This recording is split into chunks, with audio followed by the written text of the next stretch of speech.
So thank you all for attending, and well, we'll get started. So just a little bit about Euro Projects for those people that don't know us. We were originally part of an engineering and management consulting business. The recruitment arm of Euro Projects span off 29 years ago. So this is our 29th year of doing what we're here to do for you today. And typically that's recruitment of executive, technical, commercial and technology professionals. We've got quite a few of the Euro Projects team members on the call. We've got a combined, although they look quite youthful, we've got a combined 150 years experience between us. And I'm also very proud to say that we have an average tenure of 17 years for each of our Euro Projects consultants. That even includes bringing the average down with one or two new people that have joined us lately. We do permanent, contract and interim appointments, and we're placing somewhere in the order of 300 people per year. And that means that we're reviewing upwards of about 20,000 candidate CVs and interviews every year as well. So that gives you a sense of the amount of data points that we have within your industry when it comes to putting this kind of information together. So just a quick look back over what happened during 2024 before we start to look ahead at 2025. Well, a lot of you are going to know some of this and maybe not all of it, but we had the increase in the national living wage. That put pressure at the bottom end of a lot of salaries and pay grades. It had a ripple effect, so it knocked on to the roles that were above the minimum and lower living wage rates because there was no differential between the next band above those people. We saw slower wage inflation. It was typically between 2 and 5%. That was the kind of pay rise that we saw given last year. It was rumbling around the 2.5 to the 3.5% as an average. Where it was a lot higher is where we saw what you might call red circle or flight risk people within your business. These are people that when you're doing a pay review, you might put a red circle around them and say, actually, we need to do something to make sure that we keep that person, keep them happy. And they were typically getting between 7 and 13% pay increases. The last 2 quarters of 2024, we certainly saw the competition for candidates dampen as there were fewer vacancies and fewer people recruiting. A lot of this was a reduction in hiring due to the October budget. People were waiting to find out what was going to happen in the budget.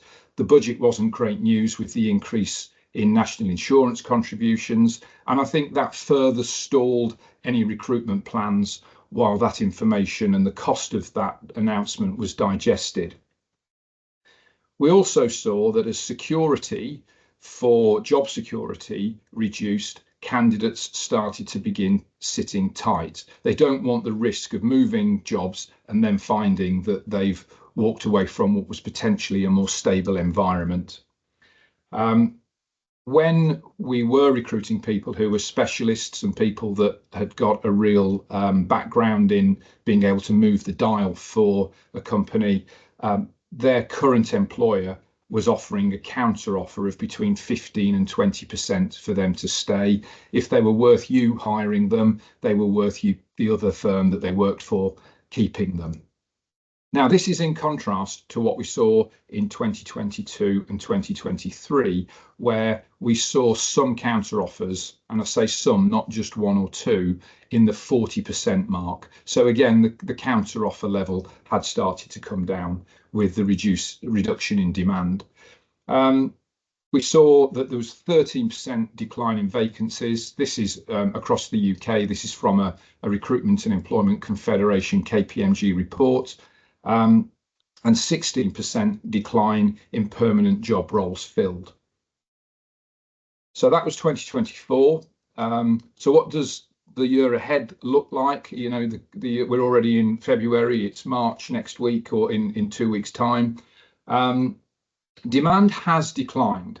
There's no doubt about that, but it hasn't disappeared. what we're finding is that businesses are being cautious, but they're being pragmatic. And if you're not growing, you're probably shrinking. So they're looking at how they can make the most of what they've got. And that's typically at the moment looking like consolidation of sites, becoming more efficient and effective. Cost saving initiatives, this could be automation or it could be job sharing, and still the introduction of specialist skills that are going to help that company grow and move forward. And a little bit later on in the presentation, I will be covering what specialist skills are in demand and why, and perhaps which ones are in softening areas of demand. So pay offers, we've canvassed a lot of our clients and friends in business. We've talked to a lot of candidates about what their expectations are this year, and so thank you for that if you're one of those on the call that's also contributed. What we're hearing is that pay offers are expected to be between about 2.5% and 5%. And when I say that's weighted to the low end, I mean that in two senses. It's weighted to the low end in more people are saying 2.5% than 5%, but it's also weighted to the low end in they're expecting that they are again having to give more of their pay rises to their lower pay grade levels. We've obviously got the national insurance and living wage increase, which is impacting hiring budgets and resourcing budgets. But against that, we're also seeing a continued need for succession planning. And if you want long-term growth, you have got to be thinking about who you're bringing in for the future. I've got a horrible statistic that I'm going to share with you, not on this slide, but later, that, well, it really makes your toes curl when it looks at succession planning. There is tension between employers and staff over working from home. So when we look at the benefits side of employment, we're not just looking at the hard benefits like pension and death in service and company cars and gym membership. We're also looking at those soft benefits like working from home. Employers definitely have a trend towards wanting more people back in their businesses. People want to spend more time working from home. What we're finding is generally what's keeping us busy is that roles which make or save money are the priority for new hires within our clients' organisations.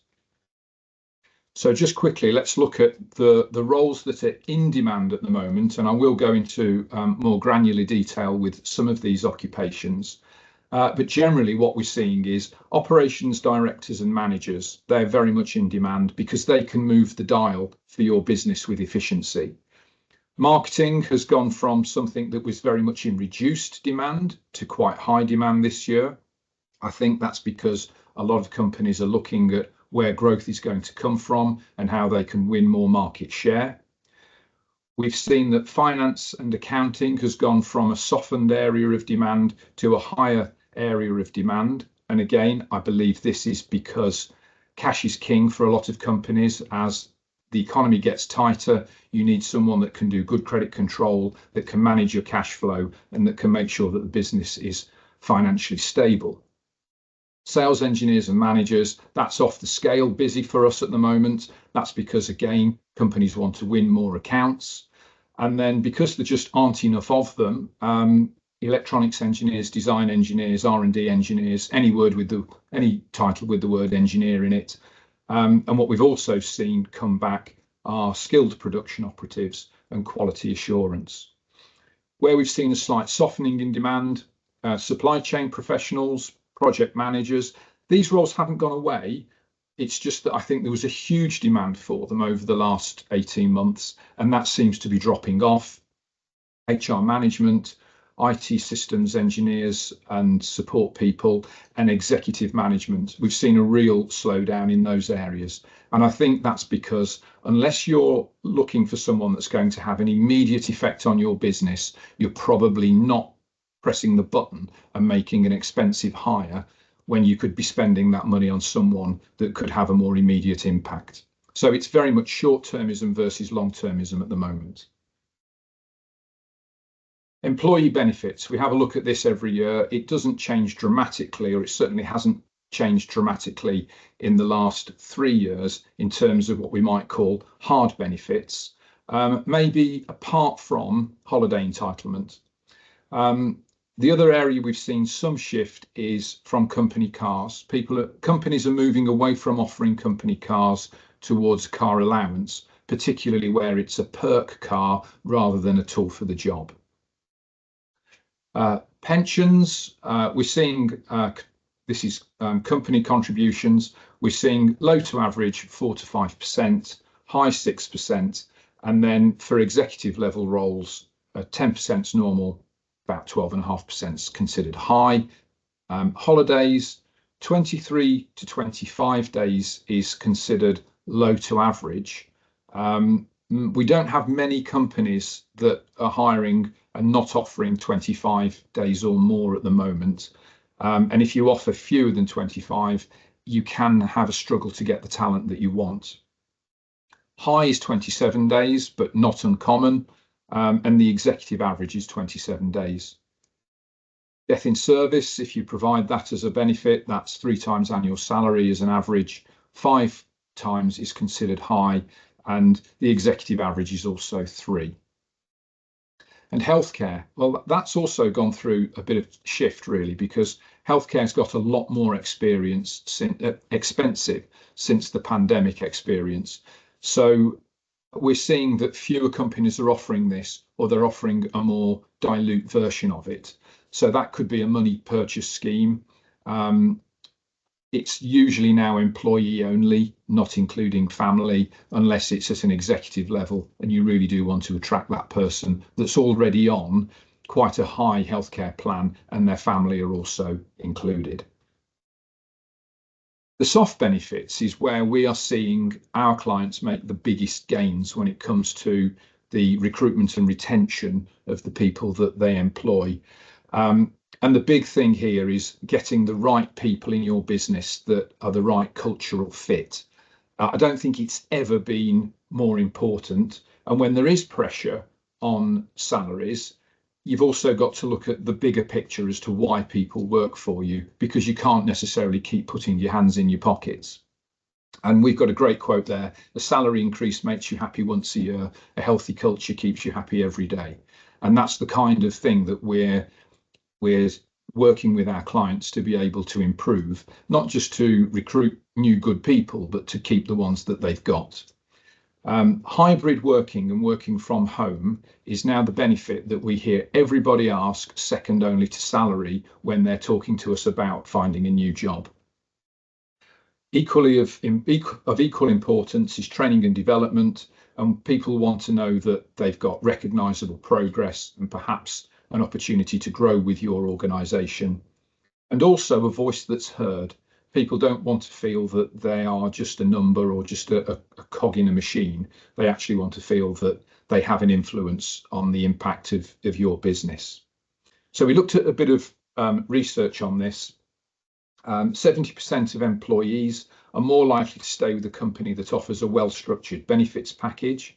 So our advice on this is, when you're making an offer, make sure that you've got all of your benefits significantly outlined in detail, and you try and point the person at the benefits that they've told you during the hiring process are most important to them.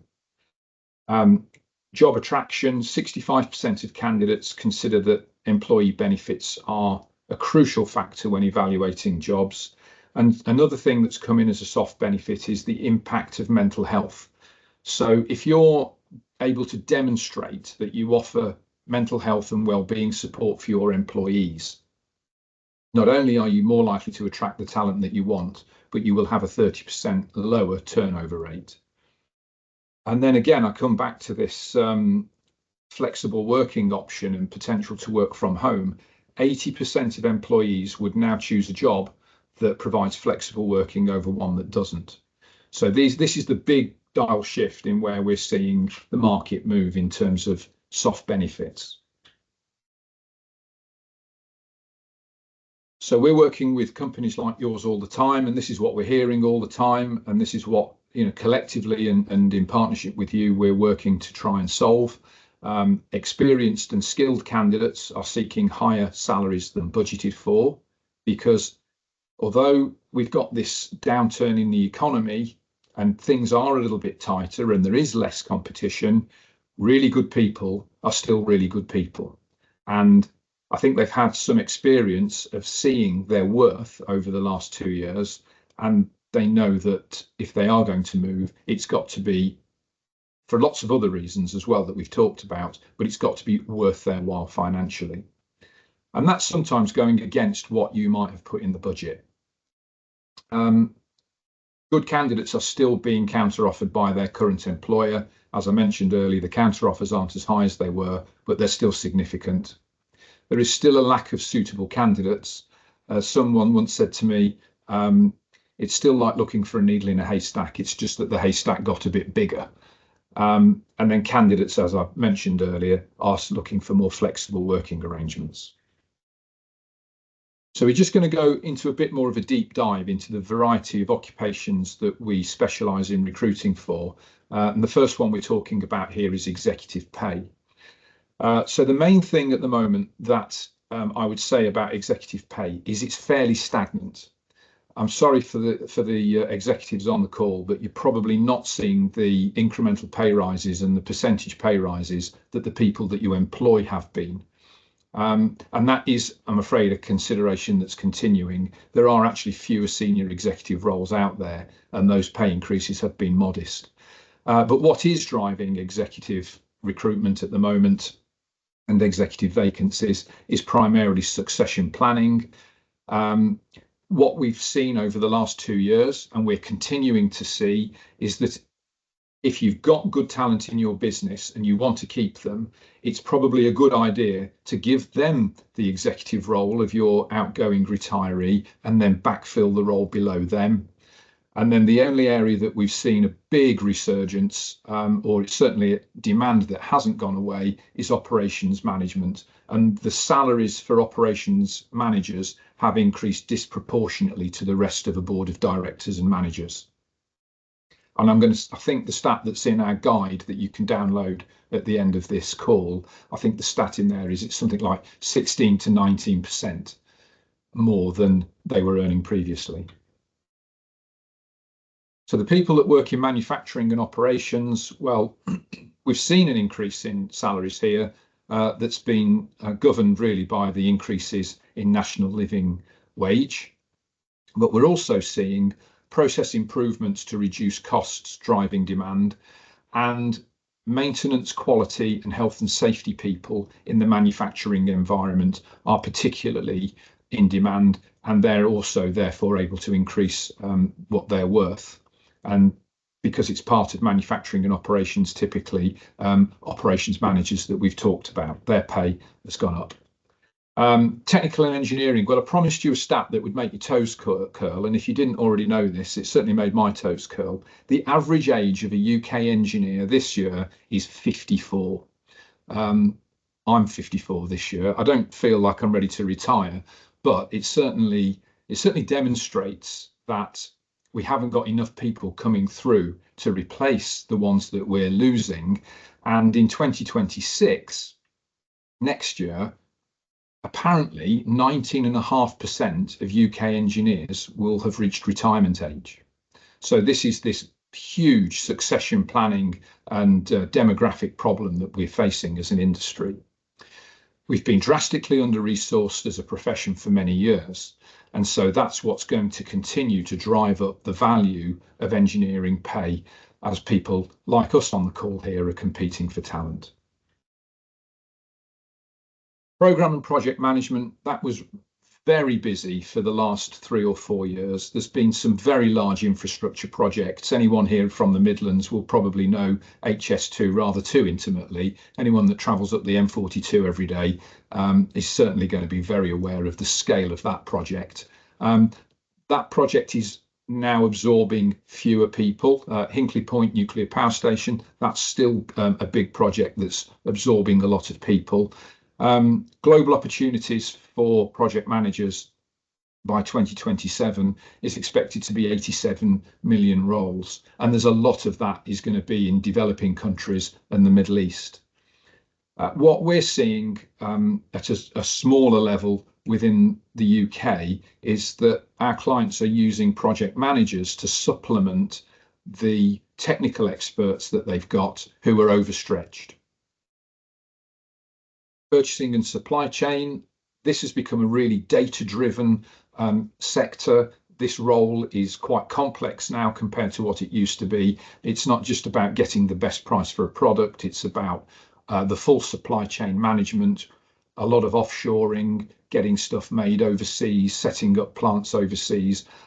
We've had a lot of disruption due to global conflict and climate change, which has also affected supply chains. And that has also increased the value of a good supply chain professional that can keep your production lines running. And then the big area that we've seen a lot recently is a resurgence in sales engineers, people out on the road, people that are consulting with your customers and prospects in order to win new business. We've seen a lot in export and overseas sales activity. We're doing a lot of work with companies that are trying to launch into the US and also, I guess, relaunch into Europe with the shifting ways in which you have to do business over there after Brexit. It's a flat economy. We're not doing particularly well. So if you want to get growth in your business, then you've got to get more sales and more market share. And we are therefore seeing salaries shift as a result of that. We're seeing that, and this isn't brand new, we saw this last year as well, higher basics to retain your salespeople and higher basics to win new ones and attract new people. Finance and accounting, we just touched on this earlier on. Cash is king right now for many businesses, and the management of cash in a business is really important, credit control, etc. So we're seeing a bit of a shift towards recruiting more finance people again. We saw a lot of mergers and acquisitions, a lot of private equity activity within the last 2 years. It's the only way some clients of ours within the engineering sector have managed to remain in business. And those buyers and those private equity firms want information and they want management data on a regular basis. And because they put their money in, they want to know what's being done with it.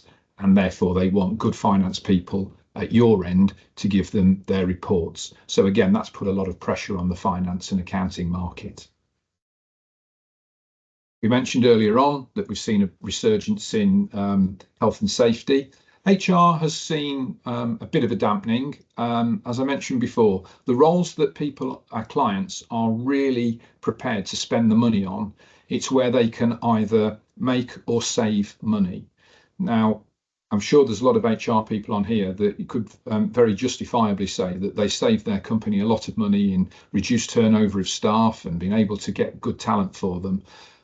But the roles that are more generic are not seeing the increases in salary that the specific and specialist expertise roles, such as people that can come in and sell to a new market for you, or that can make big changes to production costs with automation. So we've seen a slight dampening with HR. With health and safety, I think that's a succession planning issue again. I think it's a role where the demographic is older. There are more people retiring from that profession, and there are fewer people coming in at the bottom level of that. And I think we're also seeing a headcount reduction and the R word, redundancy, used a little bit more than perhaps we have over the last 2 years.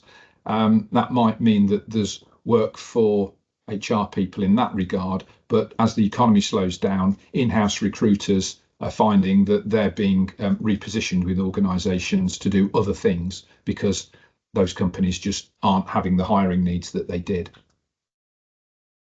IT support, well, this is down, but it's down because it was off the scale previously.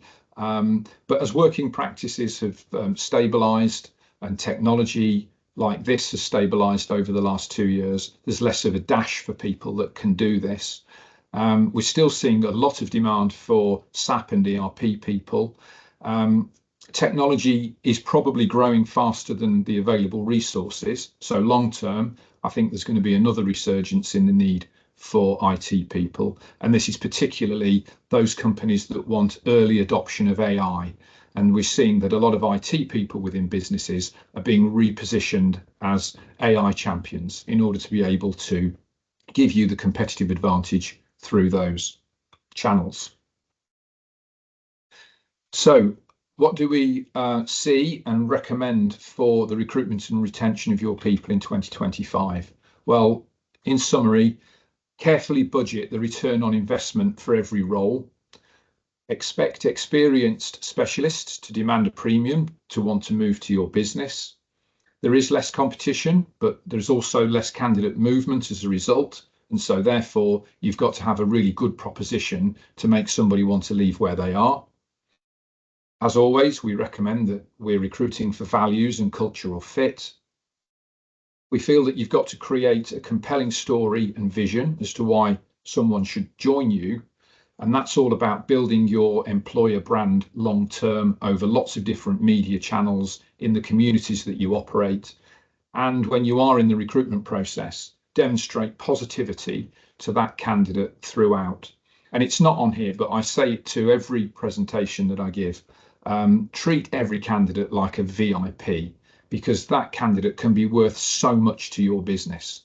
I always say that most businesses have got one customer that's worth probably a disproportionate amount of their sales.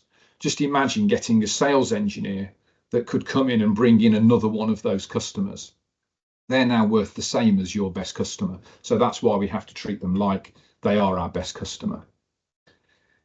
So your proposition in the hiring process, well, job security is back in demand. So make sure that you're reminding the candidates in your process, or you're reminding your existing employees what a stable and secure company you are.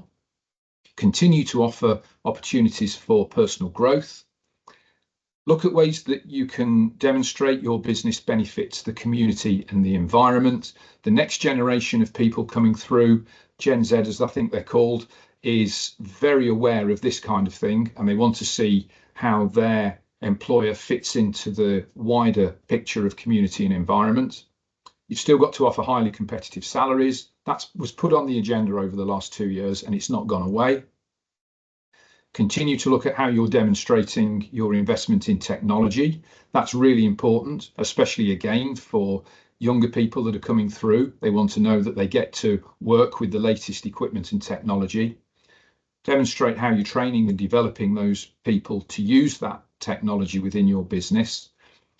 And also, a key thing that we're noticing with a lot of the hires we're making at the moment, when we go back and we talk to the person that was appointed and we say, what was the real fundamental reason for you leaving that company and joining this one? We hear more often than not now, it's the who that they're buying into rather than the what. And what that means is you're known by the company you keep. And people now want to join companies so that they can be with high level performers that they're going to learn from, that they're going to feel they're going to benefit from being within that person's mentorship or just being in their environment.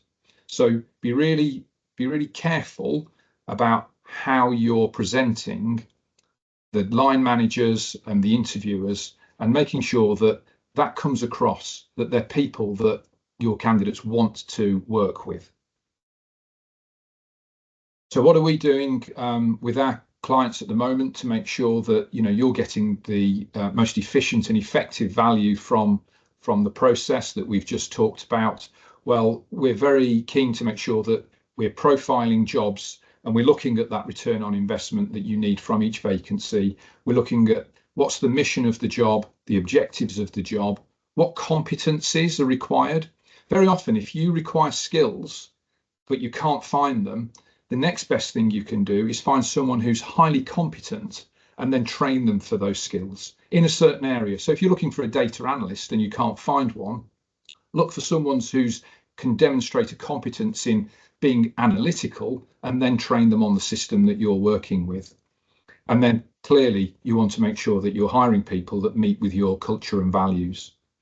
If you've not got a good set of culture and values that are easily defined, I always find one of the best ways is to, when you go home at night and you say to your respective other half, well, let's say you download the problems of the day and some of those problems of the day might be the behaviors of the people that work for you, just think about those behaviors for a moment and then say, well, what's the flip of those behaviors? And they're probably the values that you want within your business. Or maybe you go home and say, I've had a great day and I just wouldn't be able to exist without certain people that work for me. And then think, yeah, what are the behaviors that those people are demonstrating that you want to replicate and scale?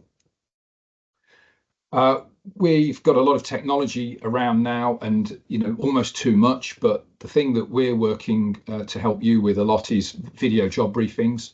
So we're interviewing everybody that we meet first, but we're also videoing part of that interview and sending that to you. So you don't just get a CV on shortlist, you get a video of the candidate that you're looking at. And we're also interviewing you when we go to market with your vacancy. And you don't have to work with us to do this. Do it for yourselves if you don't want to. But get two of your managers talking on a Zoom call, asking one another questions about your business, your vision, your values, where you're going, and then send that out as an asset with the job profile and the interview notes or the interview arrangement details when you're setting up an interview for one of your candidates. We're always making sure that the values and cultural match is a really strong fit. And as a result of that, I'm pleased to say that 100% of the people that we place with you, our clients, would recommend us. And 96% of our business comes from you, our repeat customers. So thank you for those that are on the call that do that with us. And that brings me to the end of the presentation. It's a brief, broad brush overview of what's in this fabulous strategic salary guide. As I mentioned earlier, we've had a lot of contributors to this.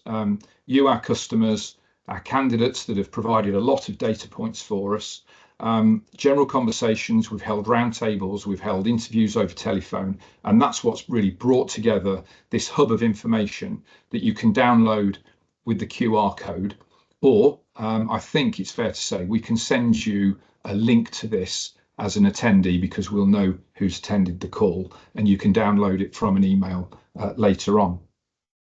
I'd like to thank everyone at Euro Projects for taking their time out from doing their day job as recruiters to provide this information and contribute to the insights that are in this report, and making this guide and this event happen, and the back office team at Euro Projects. So that's the conclusion of the presentation part. You feel free to unmute and ask a question if you have one for us, and you can leave and stay in touch with us via other methods. Phone your consultant, drop us an email, drop us a text, however you want to stay in touch. Thank you very much.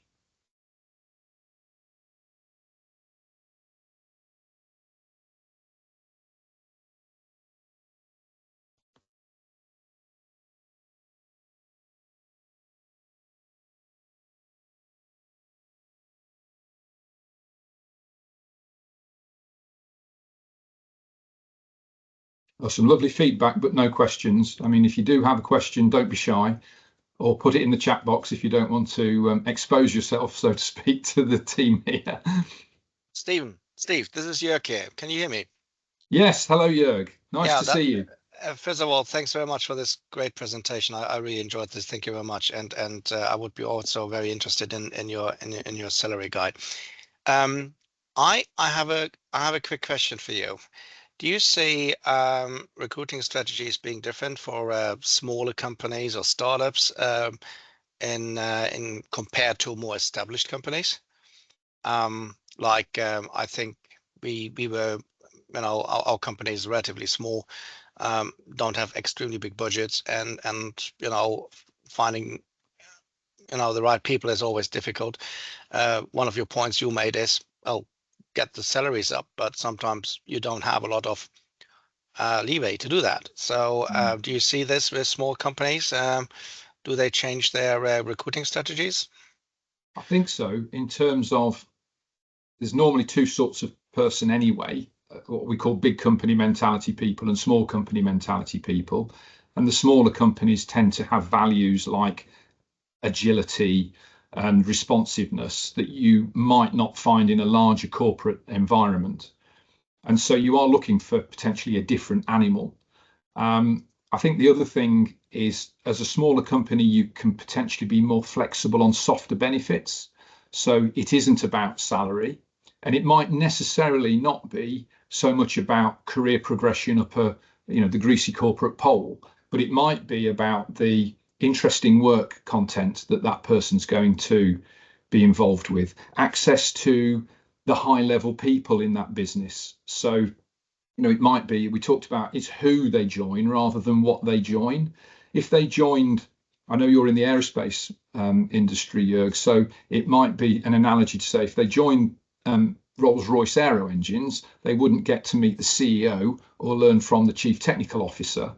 But if they joined a business that's smaller, that's supplying Rolls-Royce Aero Engines, they'd have access to that knowledge and that leadership and those expertise. And I think there that you've got to understand the kind of person that you want in your business, and then how you can express yourself to that marketplace. And if you like, make the benefits of your competitors to those people become weaknesses. So your strength is, we're small, we're agile, you've got access to the top team. They can't offer that. So, you've turned, if you like, their strength as Rolls-Royce into a weakness in terms of competing for talent when you're concerned. Oh, thanks very much, Steve, for that. I have one follow-up question, if I may. I don't want to take Yeah, space from absolutely. others. One of you're saying the market is squeezed for engineers, and one way of actually looking at this is to look outside. Obviously, with Brexit, we don't have a European labor market available for us anymore, which our company has taken advantage of in the past. Not anymore. We can't do that unless we are hiring people under visa. Do you see how this visa regulations actually have changed last year? A skilled worker visa now is being only granted if you offer 38,000 pounds annual salary. How does this affect our, the overall recruiting strategy, and what are the difficulties here? Yeah, it shrunk the pool dramatically, Jürgen, and it was a very damaging blow to businesses, high tech, small UK businesses, and a lot of companies would be recruiting from universities that they've got collaborations with, or they might have even been a spin-off from. And so I absolutely sympathise with you on that. It's a long process in terms of trying to lobby to convince UK government to relax some of these visa restrictions.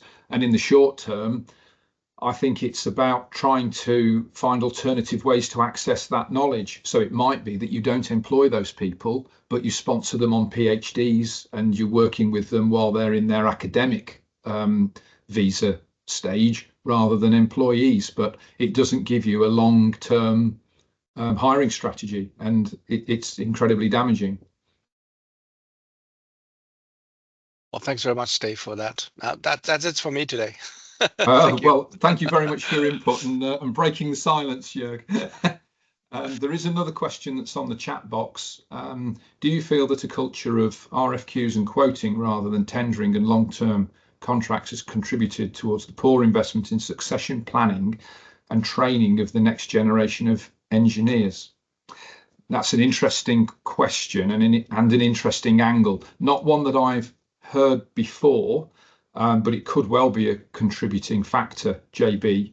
But I think generally there has been a culture of short-termism, and we are in a culture of short-termism at the moment, which means that people aren't recruiting for the longer term and strategically. All they're trying to do is get through today. And I'm going to be apolitical on this call as much as I possibly can be, but we're seeing headwinds that we didn't have 6 months ago, which are impacting and constricting the amount of resources and finance that we've got to invest in our future workforce. So I think it's another symptom of short-termism.